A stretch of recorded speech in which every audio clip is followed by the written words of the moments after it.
जब राम मंदिर की शुरुआत हुई थी तो मैंने देखा कि देश की कोई मीडिया, सोशल मीडिया हो, मेन स्ट्रीम मीडिया हो, उन्होंने जिस तरह से बड़े पैमाने पर रोज 24 घंटे राम मंदिर पे चर्चा करी, डिबेट करी, अलग अलग देश के कोनों में जाकर लोगों से उसका फीडबैक लिया और पूरे देश और दुनिया में एक माहौल बना दिया। क्या वो माहौल जो राम मंदिर से भी बड़ा मुद्दा है, जो राम मंदिर का मुद्दा तो भारत देश का मुद्दा है, महाबोधि महाविहार बोध गया का मुद्दा इंटरनेशनल मुद्दा है, पूरी दुनिया का है, पूरी दुनिया के बौद्धों की आस्था का मुद्दा है, उस मुद्दे को दिखाने के लिए भारत की मेन स्ट्रीम मीडिया मौन क्यों है? क्या ये मीडिया बहुजनों की केवल ऑडियंस लेना चाहती है? क्या बहुजनों को केवल बरगलाने के लिए इन्होंने चैनल खोले हैं? क्योंकि आज बहुजनों की, बौद्धों की आस्था और श्रद्धा का मामला पूरे देश और दुनिया में चल रहा है। 132 साल से बहुजन समाज, बौद्ध समाज 132 सालों से अपनी विरासत को बचाने की लड़ाई लड़ रहा है। 39 दिन हो गए, आज भूख हड़ताल को 39 दिन हो गए। बरसात हो रही है, बारिश पड़ रहा है, टेंट गीला होकर नीचे गिर गया, कई भिक्षु बीमार हो गए, तबीयत खराब हो गई, पर देश की मेन स्ट्रीम मीडिया के कानों तक ये आवाज नहीं पहुंची। जैसे वो बिक चुकी हो और उसने ये केवल एक एग्रीमेंट कर लिया हो, एक सौदा कर लिया हो कि केवल वो उन लोगों को दिखाएगी जिनसे देश में आडंबर फैलता हो, पाखंड फैलता हो, अंधविश्वास फैलता हो, या उनको दिखाएगी जो लोग लोकतंत्र को खत्म करना चाहते हो, या उनको दिखाएगी जो लोग देश को लूटना चाहते हो। वो अंबानी को दिखाएगी, वो अडानी को दिखाएगी, वो मोदी को दिखाएगी, वो बाबाओं को दिखाएगी, वो पाखंडियों को दिखाएगी, पर वो मुद्दा जिसने देश का गौरव बनाया है, जिस महाबोधि महाविहार से पूरी दुनिया बुद्ध को, बुद्ध की धरती को सम्मान देती है, भारत के हर एक व्यक्ति को आदर्श के तौर पे मानती है, उसकी आवाज कौन बनेगा? तो मेन स्ट्रीम मीडिया ने जिस तरह से महाबोधि महाविहार के मुद्दे को नजरअंदाज करने की कोशिश करी है, मैं बहुजन समाज से कह रहा हूं, मैं उन बौद्धों से कह रहा हूं जो बौद्ध महाबोधि महाविहार में आस्था रखते हैं, मैं उन सभी बहुजन समाज से कह रहा हूं जो बाबा साहब अम्बेडकर में अपनी श्रद्धा रखते, विश्वास रखते हैं, जो कबीरदास रविदास में अपनी श्रद्धा विश्वास रखते हैं, मैं उन सभी श्रोताओं से कह रहा हूं, उन सभी धम्बंधों से कह रहा हूं, नकार क्यों नहीं देते ऐसी स्ट्रीम मीडिया को जिन्होंने तुम्हारी आवाज को दिखाने के बजाय उसे अंधकार में धकेल दिया। और खासतौर पे जो दलितों के, बहुजनों के शुभ चिंतक पत्रकार बनते हैं, अजीत अंजुम जी, कहाँ है आज आप? ये पूरा देश महाबोधि महाविहार की लड़ाई लड़ रहा है और आप कांग्रेस के पीछे उसके गुणगान में ही अभी व्यस्त हो।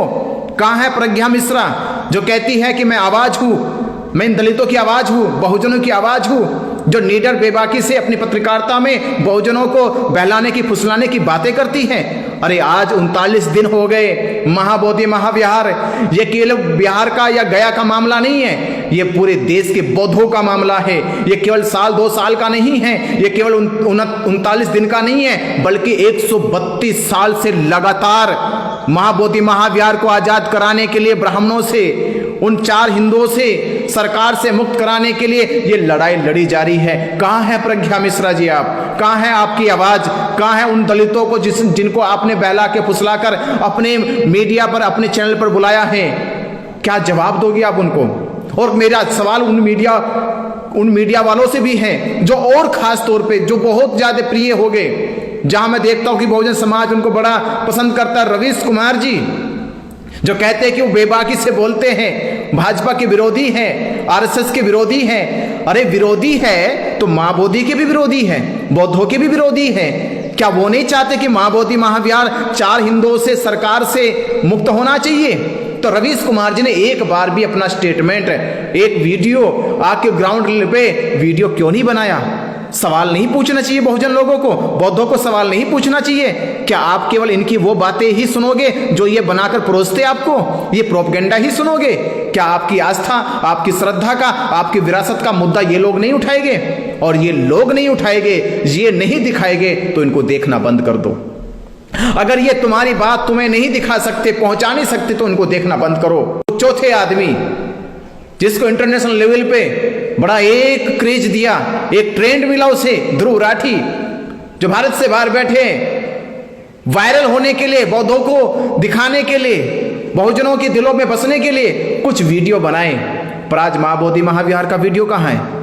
क्योंकि मामला केवल भाजपा विरोध का नहीं है, आरएसएस विरोध का नहीं है, मामला भारत में विरासत का भी है, संस्कृति सभ्यता का भी है, मामला देश की इतिहास का भी है, मामला है देश की उन धरोहरों का जो धरोहर हमारी ब्राह्मणों ने कब्जा कर ली, जो हिंदुओं ने कब्जा कर ली। तो ये लोग वो नहीं दिखाएंगे जो आपके वजूद को मजबूत करती हो, जो आपके वजूद को एक अस्तित्व देती हो, जो आपके वजूद को एक स्तंभ की तरह खड़ा करती हो, ये वो नहीं दिखाना चाहेंगे। आपकी आवाज दिखा कौन रहा है फिर? कौन दिखा रहा है आपकी आवाज फिर? जो दिन रात यहां रिपोर्टिंग कर रहे हैं, जो भरी बरसात में यहां रात के अंधेरे में रिपोर्टिंग करके आप तक आपकी बात को पहुंचा रहे हैं, आपकी बात को देश दुनिया तक पहुंचाने का काम कर रहे हैं, जो दुनिया को यह पहचान हो रही है कि भारत में बुद्ध का जन्म हुआ, बुद्ध के ज्ञान की देशना पूरी दुनिया में फैली। आज वही स्थान महाबोधि महाविहार ब्राह्मणों के कब्जे में है। ब्राह्मणों से मुक्त कराने के लिए कौन मीडिया सामने आई?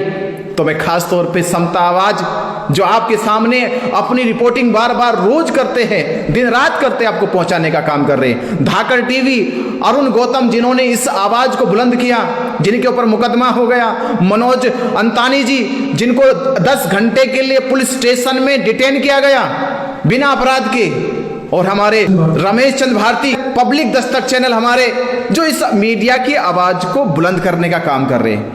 और वो हमारे सभी चैनल जो लाइव आकर, जिसमें खासतौर पे दिल्ली के जनता लाइव है, ये बात उठा रहे अपनी, वो लाइव जुड़ते हैं, रोज दिखाने का काम करते हैं। नेशनल दस्तक रोज आवाज उठाते, दिखाने का काम करते हैं। पर मैं पूछ रहा हूं, ये जिनके नाम मैंने लिए, क्या बहुजन समाज इनको माफ करेगा?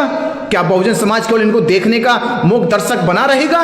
क्या इनसे सवाल नहीं करेगा कि अजीत अंजुम जी आप कहां हो, रवीश कुमार जी आप कहां हो, प्रज्ञा मिश्रा जी आप कहां हो, ध्रुव राठी जी आप कहां हो?